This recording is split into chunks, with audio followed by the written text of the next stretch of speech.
pediram que eu dissesse uma palavra sobre o grande arcebispo falecido no ano de 2006, D. Luciano Mendes de Almeida. Sobre este homem, muito a falar. Historicamente, eu o conheci quando era sacerdote em Sorocaba, que ele esteve num trabalho pastoral e nos conhecemos.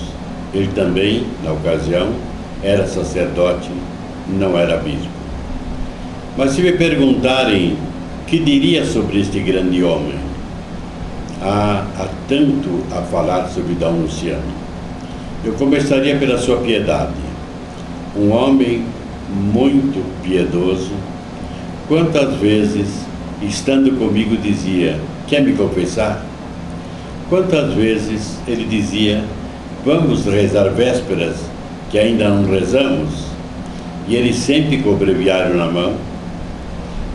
No campo da espiritualidade, um homem chamado de norte a sul do país para pregar seus retiros espirituais de uma maneira toda especial para os sacerdotes. Bem, numa frase, foi um homem de uma profunda espiritualidade. No campo intelectual, um poliglota, falava várias línguas. Profundo filósofo, foi professor dessa matéria há muitos anos, quando se encontrava como jesuíta lá na Itália. Um homem que eu tive a oportunidade de, estando com ele um dia em Roma, um cardeal que escrevera uma carta em francês, pediu que ele desse uma olhada e poderia corrigir se erros existissem.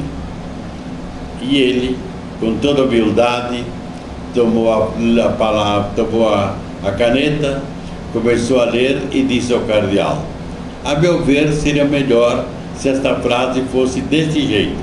O cardeal disse: coloque-a, e assim por diante. No campo, portanto, intelectual, uma grande figura. No cenário nacional, um dos grandes arcebispos e bispos que nós tivemos, a ponto de se tornar não somente bispo auxiliar de São Paulo, arcebispo de Mariana, secretário da CNBB e também presidente da mesma conferência episcopal durante 2 mandatos, cada mandato de 4 anos. E no campo que nós diremos assim apostólico, meu Deus, eu não saberia contar tudo o que esse homem fez.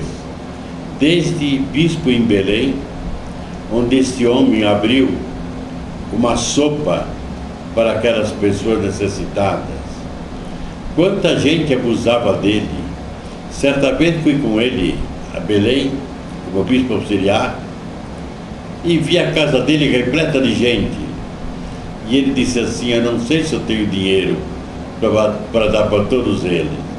E ele já trazia sempre um dinheiro todo especial para distribuir tanto para este como para aquele e não descontentar ninguém. Esse homem defendeu muita gente. Quando foi depois para Mariana, num lugar bem difícil de acesso, pois se encontrava bem longe de um avião, teria que sair de Mariana para ir a Belo Horizonte, numa distância mais ou menos de uns 150 quilômetros, numa dificuldade de acesso, mas ele nunca dizia não. Pediu um retiro, ele olhava a sua caderneta, etc. O sacrifício que ele fazia era tão grande que, para não se afastar de sua arquidiocese, lá ele passava sábado e domingo, às vezes crismando 3 ou 4 paróquias, cansadíssimo. Eu, que estou também à frente de uma televisão Rede Vida, devo dizer que a Rede Vida deve muito a D. Luciano Mendes. Logo no começo nós o chamamos, ele assumiu a causa porque achou que era um meio de um veículo de comunicação em nível nacional, e ele deu todo o apoio no começo à Rede Vida, tanto que nós demos o nome ao prédio onde está funcionando hoje esta emissora, com o nome de D. Luciano Mendes de Almeida. Quantas vezes esse homem vinha lá de Mariana às nossas reuniões mensais e não faltava.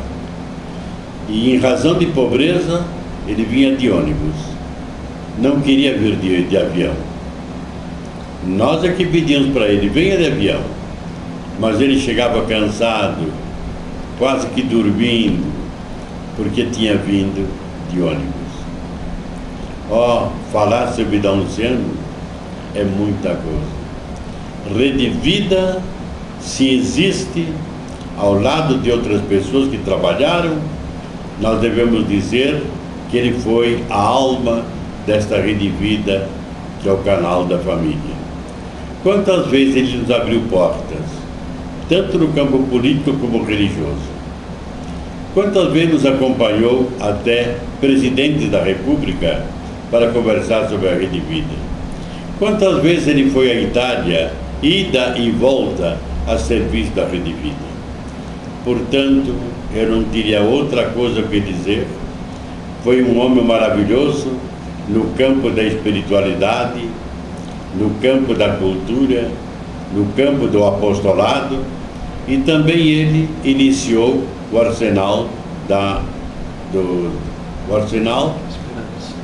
Esperança, onde 1000 e tantos homens desabrigados lá encontram verdadeiro braço aberto para que, estando lá, eles possam encontrar um trabalho. Como ele amava o Arsenal da Esperança, sempre falava sobre ele. Portanto, aqueles que estão me acompanhando nesse momento, a mim pediram que eu desse um depoimento sobre este grande homem, e eu tive, em rápidas pinceladas, falar. D. Luciano foi, de fato, um grande líder do nosso episcopado nacional.